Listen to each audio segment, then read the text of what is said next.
I hope you heard yesterday's story in our description of introduction to is the word legendary in the truest sense. Shilem Koratin, the legendary, outstanding Mashpia Chassid in Lubavitch.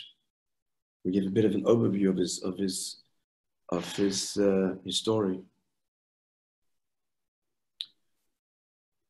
So here's a little story. This is described by who? One of his Talmidim in Lubavitch, could be the Nachum Sasonkin, who was the author of yesterday's story. So he says, I'll translate here, that his devotion to the Talmidim was extraordinary.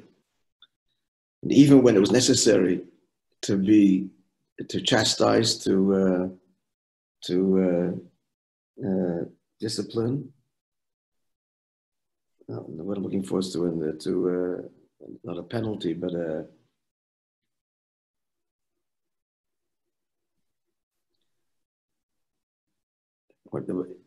to impose a penalty, to administer a penalty. Nonetheless, even then, in the Smoil Doiche, the left hand that rejects, at the same time was Yemini Mekadeves, he drew the very same Talmud near. And he expresses this, the story illustrates this in a very tangible way. Not just speaking how he felt, or in the nuance of the way he conveyed the, a nicer word for punishment, the disciplinary action, but something very practical. Now, this is going to sound strange to our ears, friends, because it was never happened today, but it's a different world then. We're talking here 100 years ago, right? But what are we now? 2020. So 1920, it's even earlier, it's even more than that. Even more than 100 years ago. Around 100 years ago. So there it used to be as follows, that punishment was that you were denied a meal. You couldn't have breakfast. And the meals were not elaborate to begin with. It says, once it happened that a Talmud Sarach, he did something that he shouldn't have done, and the punishment was a denial, couldn't attend one of the meals. This is one of the rules of the yeshiva. This was the way it was there. So he came home, Shilem, he told his wife, I told you about his wife yesterday, that she says, please tell her, please see to it unofficially that he should get the breakfast or the lunch.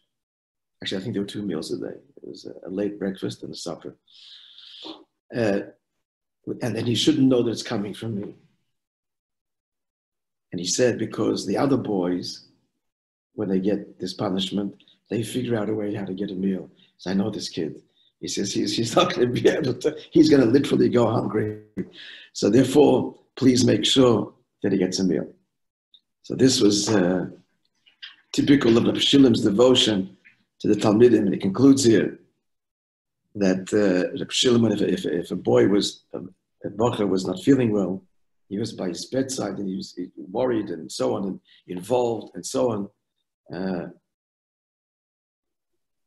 completed to the Gashmishnike welfare of the Talmidim, not only their Ruchnius, which was his primary